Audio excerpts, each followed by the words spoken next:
अस्सलाम वालेकुम नाज़रीन, मैं हूं राना यासीन और आप देख रहे हैं मेरा ज़फ़रवाल। नाज़रीन, मैं इस वक्त पाकिस्तान के सबसे बड़े लहसुन के फार्म में मौजूद हूं। ये ज़फ़रवाल में लहसुन का फार्म है। 75 एकड़ पे G1 गार्लिक जो है वो लहसुन की एक मखसूस किस्म है, उसको यहाँ पर काश्त किया गया है। यहाँ पर इस फार्म के जो ऑनर हैं उससे भी बात करेंगे और अभी इसकी हार्वेस्टिंग शुरू हो चुकी है और जो यहाँ पर ख़रीदार आ रहे हैं उनसे भी बात करेंगे कि वो इसका क्या मुस्तकबिल जो है वो G1 गार्लिक का देख रहे हैं। मेरे साथ मौजूद हैं आफ्ताब साहब, जो इस 75 एकड़ पे यहाँ पर इन्होंने जो है वो G1 गार्लिक जो एक ख़ास किस्म है लहसुन की, वो यहाँ पर इन्होंने काश्त की थी। आज माशाल्लाह जो है इसकी हार्वेस्टिंग कर रहे हैं, वो यहाँ पर मौजूद हैं। सबसे पहले तो हम उनसे ये जानेंगे कि वो इसके जो फ़ायदे हैं वो बताएं और ये भी बताएं, इस बारे में बताएं कि लोग G1 गार्लिक काफ़ी लोगों ने काश्त किया है यहाँ पर, तो ये क्या ख़ास समझते हैं इसमें, यहाँ पे क्या जो है वो बेहतर हो रहा है। तो उसके बाद में ये हम इनसे ये भी जानेंगे कि इन्होंने ये 75 एकड़ यहाँ पर काश्त किया है, पर एकड़ जो है वो क्या कास्ट आ रही है इनकी। तो अस्सलाम वालेकुम सर। जी वालेकुम अस्सलाम जी। सबसे पहले तो जी अल्लाह ताला का बेइंतहा शुक्र और फजल रहा है। ये बहुत बड़ा प्रोजेक्ट था, बहुत चैलेंजेस थे। अल्लाह ताला ने हमें कामयाब किया है और हमारी एक्सपेक्टेशन से बहुत ज़्यादा अच्छे रिज़ल्ट्स आ रहे हैं। हमारी यील्ड इस वक्त ऑन एन एवरेज जो आ रही है वो तकरीबन 14,500 kg पर एकड़ है और शायद हम भी इतना एक्सपेक्ट नहीं कर रहे थे। इसके लिए एफ़र्ट्स तो हम दिन रात किए, हमने बहुत मेहनत की, लेकिन जब ये रिज़ल्ट्स आए हैं तो बड़ा हौसला भी बढ़ा और अल्लाह ताला का बड़ा शुक्र है अदा किया। और दूसरी बात ये मैं कहूँगा कि ये हमने हार्वेस्टिंग स्टार्ट की है 11 मई को। आप क्रॉप की स्टेज देख रहे हैं। मैं तमाम दोस्त अहबाब जो इस टाइम के ऊपर परचेज़ कर रहे हैं या अपनी जो प्री बुकिंग्स हैं उनको मैच्योर कर रहे हैं, जाके पिकअप कर रहे हैं, उनके लिए ये बड़ा इम्पॉर्टेंट फेज़ होता है कि उसको किस टाइम के ऊपर हार्वेस्ट किया जाए और पिकअप किया जाए फील्ड से जाके। देखें, मैंने देखा है कि लोगों ने अप्रैल के लास्ट वीक से ही स्टार्ट की हुई है हार्वेस्टिंग और अप्रैल के लास्ट वीक में ही जो है ना लोगों को डिलीवरीज़ दे रहे हैं, ताकि इसके अंदर उस वक्त मॉइस्चर ज़्यादा होता है, वेट ज़्यादा होता है क्रॉप का। तो अगर इस वक्त 14.5 टन इसकी एवरेज आ रही है तो मेरा ख्याल है कि अगर हम अप्रैल के लास्ट वीक में या फर्स्ट वीक ऑफ मई के अंदर इसको हार्वेस्ट करते हैं तो शायद 2,500-3 हज़ार kg का डिफरेंस आता है इसकी और यील्ड के अंदर। लेकिन हमें इस चीज़ का ख्याल करना चाहिए और इसको इसका जो टाइम है, ऑप्टिमम टाइम है इसकी डिलीवरी का, यही स्टेज है और इस स्टेज के ऊपर ही हमें कस्टमर्स को डिलीवर करना चाहिए।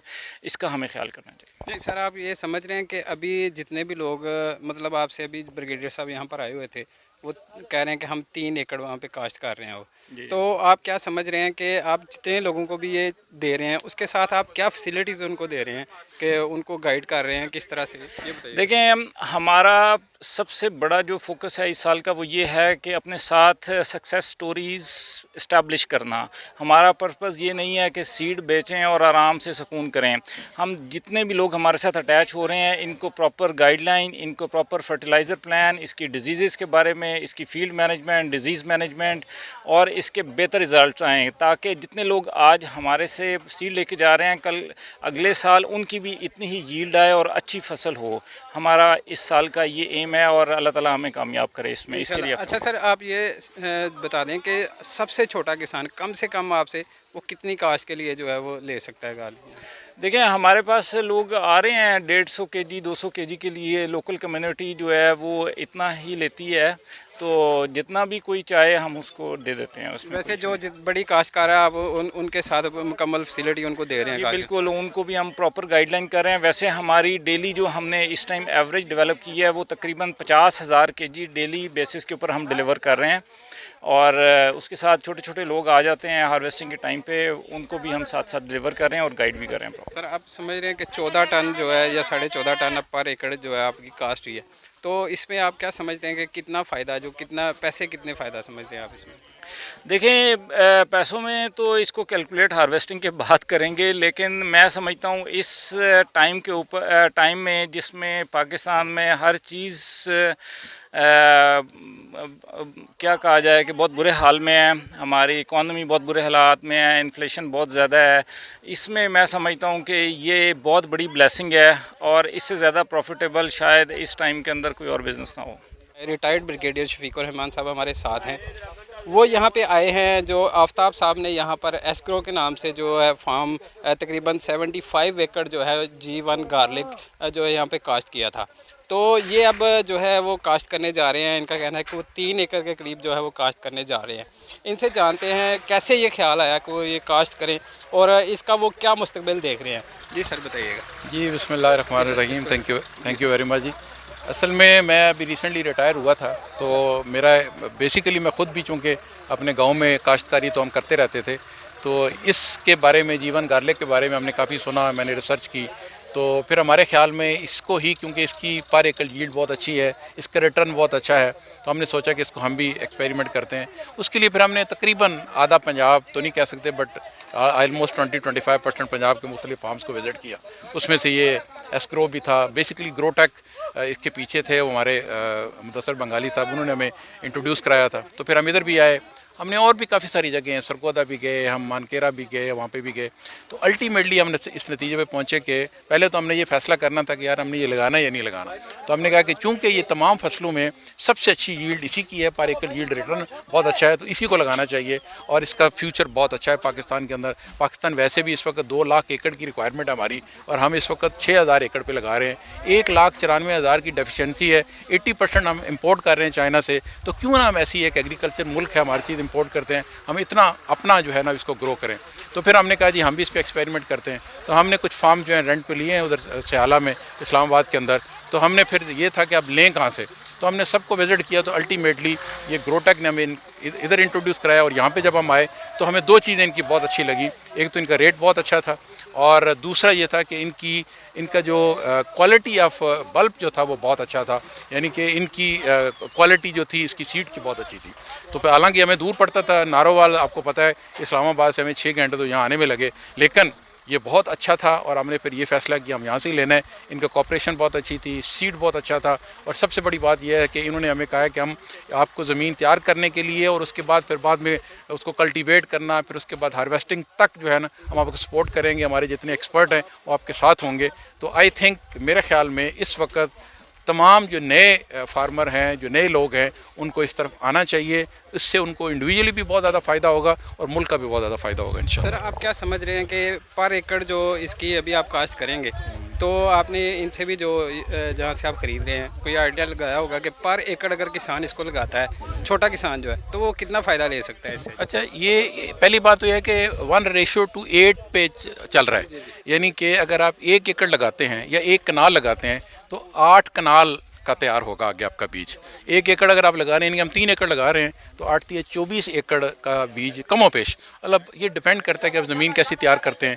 तो वो वेरी करता है 10,000 केजी से लेके, तो कुछ लोग क्लेम कर रहे हैं 22,000 केजी भी हमारा हो रहा है, लेकिन एवरेज अगर 15,000 भी करें तो वो भी तकरीबन 300-350 मन जो है वो कोई फसल इस वक्त ऐसी नहीं है जो कि ये जीवन गार्लिक जैसी यील्ड जो है वो दे रही हो, उसका रिटर्न दे रही हो। तो मेरे ख्याल में मैं अभी भी इसको एक मुताद अंदाजे के मुताबिक भी अगर देखूँ तो 300 मन या 1400-1500 केजी जो है वो पर एकड़ इसकी जो है ना वो यील्ड इंशाल्लाह। अच्छा सर, जितने भी काश्तकार अभी जो इसको काश्त कर रहे हैं, अभी वो मार्केट में तो नहीं लेके जा रहे, वो इसको बढ़ाने के लिए अभी काश्त कर रहे हैं, तो आपने क्या सोचा है नेक्स्ट? मैंने भी इंशाल्लाह, चूँकि ज़ाहिर है हम तो इतने बड़े ग्रोवर नहीं हैं एस्क्रो की तरह के, तो हमारी कोशिश यही होती है कि हमने जो इन्वेस्ट किया है उसको हमने थोड़ा ज़्यादा किया है। हमें ये कहा गया था 2 कनाल, एट बेस्ट 1 एकड़ आप लगा लें, लेकिन हमने 3 एकड़ कहीं और भी लगाया है। मैंने दरिया खान में भी लगाया, लेकिन वो हमने किसी और के ज़रिए लगाया, हम आउटसोर्स कर रहे हैं। वो हमने उसको बीज लेके दे दिया है, वही लगाएंगे। ये 3 एकड़ हमने कहा हम खुद भी एक्सपेरिमेंट करें, तो हम ये 6 एकड़ टोटल हमारा हो जाएगा। तो ये जब हम लगाते हैं तो 48 एकड़ का बीज हमारा अगले साल तैयार हो जाएगा। ज़ाहिर हम 48 एकड़ तो लगा नहीं सकते, तो हम कोशिश करेंगे उसमें से अबाउट 50% नहीं तो 70% उसमें से हम सेल कर देंगे। तो हमने जो इन्वेस्ट किया है वो उससे ऑलमोस्ट डबल हमें वापस आ जाएगा, और बाकी जो होगा हम उसको दोबारा लगा देंगे। तो इसी तरीके से, और सबसे बड़ी बात, अच्छी बात यह है कि मैंने ये एस्क्रो वालों से भी पूछा, तो उन्होंने कहा हमने 2 कनाल से शुरू किया था। 2 कनाल से स्टार्ट करके आज वो पाकिस्तान के सबसे बड़े ग्रोअर हैं। तो इसका मतलब ये हुआ कि हर बंदा 1 कनाल 2 कनाल से शुरू करे तो वो अल्टीमेटली फिर स्काई इज़ द लिमिट, फिर उसका कोई एंड नहीं है, वो जहाँ तक जाना चाहिए वो जा सकता है। तो मेरे ख्याल में इस पे कोई इंतज़ार नहीं करना चाहिए। इसमें बहुत सारी नेगेटिविटीज़ भी आ रही हैं, लोग इसके वही ज़्यादातर वही बात करते हैं जिन्होंने खुद कुछ ग्रो नहीं किया हुआ, तो वो नहीं चाहते कि बाकी भी उसमें ग्रो करें। लेकिन मेरे ख्याल में जितनी मैंने रिसर्च की है, हमने इंटरनेट के ऊपर भी, फिजिकल भी जाके भी, इसमें इंतज़ार नहीं करना चाहिए। जिसने भी लगाया है वो उसने यही कहा कि यार मैंने पिछले साल क्यों नहीं लगाया, मुझे पिछले साल लगाना चाहिए था। तो लोग ये कहते हैं इसका रेट कम हो जाएगा। हमने इस पर भी वर्कआउट करके देखा है कि रेट आज से अगर 3 साल बाद 500 पे भी आ जाता है, अभी इस वक्त इसकी एवरेज रेट तकरीबन 2000-2500 है केजी का, तो 500 पे भी अगर आ जाता है तो फिर भी इसको ये आपको डबल यानी कि 100% जो है ना वो रिटर्न दे रहा है, जो कोई फसल आपको नहीं देती। गंदम कोई आप कोई भी कनोला किसी भी फसल को देख लें, गन्ना देख लें, और इवन सिट्रस जो है मैंने देखा है लोगों को सिट्रस ख़त्म करके, अच्छी चीज़ नहीं है लेकिन मैं वैसे बात कर रहा हूँ कि सिट्रस ख़त्म करके वो ये लगा रहे हैं। तो हालांकि ये कोई लेकिन इसलिए कि इसकी पर एकड़ यील्ड इतनी अच्छी है कि इस आजकल के इस दौर में जब इंडस्ट्री भी आलमोस्ट आपकी तबाह हो रही है, आपका अदरवाइज भी रियल स्टेट का भी कोई नहीं है, तो अगर कोई स्कोप मुझे नज़र आता है तो फ्रेंकली स्पीकिंग वो एग्रीकल्चर में आता है। पाकिस्तान एक एग्रीकल्चर कंट्री है, एग्रीकल्चर में नज़र आता है, और एग्रीकल्चर के अंदर इस वक्त जीवन का बहुत ज़्यादा स्कोप है। अगर इसकी प्राइस कम भी होती है तो इंशाल्लाह फार्मर को नुकसान नहीं होगा, कोई और फसल इतना रिटर्न नहीं देगी जितना ये आपको अच्छा रिटर्न सर, मौके का फ़ायदा उठाते हुए आपसे एक बात मैं पूछना चाहूँगा। अभी जितनी यंग जनरेशन है सभी कोई डॉक्टर बन रहे हैं, कोई इंजीनियर बन रहे हैं। एग्रीकल्चर की तरफ आप क्या समझते हैं कि आने वाले जो स्टूडेंट्स हैं, जो यंग जनरेशन है, उसको एग्रीकल्चर की तरफ आप क्या समझते हैं आना चाहिए? देखें जी, हमारा चूँकि हमारा कंट्री एग्रीकल्चर कंट्री है। मेरा अपना भांजा है जी, वो जीकी से इंजीनियरिंग करके आया है। ये अभी जो दोनों भाई हैं, ये हमारे जो क्या कहते हैं महबूब साहब हैं, और ये भी आफ्ताब साहब, ये भी इंजीनियर हैं, और महबूब साहब और आफ्ताब साहब ये भी इंजीनियर है, मेरा भांजा भी इंजीनियर है।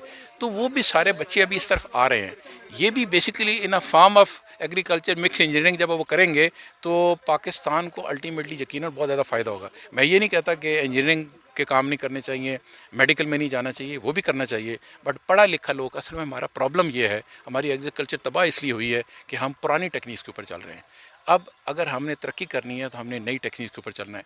ये देखें जी, इनका ड्रिप सिस्टम इन्होंने लगा हुआ है। हम सोचते हैं 75 एकड़ के ऊपर ड्रिप सिस्टम लगाना बड़ा मुश्किल काम है, लेकिन इन्होंने लगाया हुआ है। आप स्प्रिंकल सिस्टम पे जाएं, आप सेंट्रल पिवट सिस्टम के ऊपर जाएं, अच्छी खादें यूज़ करें, लेज़र लेवलिंग करें, और ये सारे काम करें तो मेरे ख्याल में इवन अगर आप नॉर्मल फसल भी लगाते हैं, गंदम भी लगाते हैं, तो आपकी पर एकड़ यील्ड बहुत अच्छी होगी। प्रॉब्लम हमारा फार्मर का ये है, एक तो उसको गवर्नमेंट भी उस तरीके से सपोर्ट नहीं करती, और दूसरा वो भी जो है वो नई इनोवेशन नहीं लेके आना चाहता। वो पुराना ही वो मक्खी पे मक्खी मार रहे हैं, वही चल रहे हैं, वो नई चीज़ें लाना उसके लिए बड़ा प्रॉब्लम है।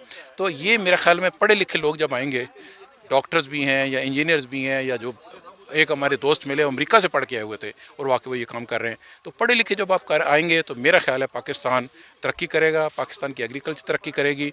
और इस तरह के जब पढ़े लिखे लोग आएंगे तो मेरा ख्याल है हमारे एग्रीकल्चर को बहुत ज़्यादा इसका फ़ायदा होगा इंशाल्लाह। थैंक यू सर, बहुत शुक्रिया।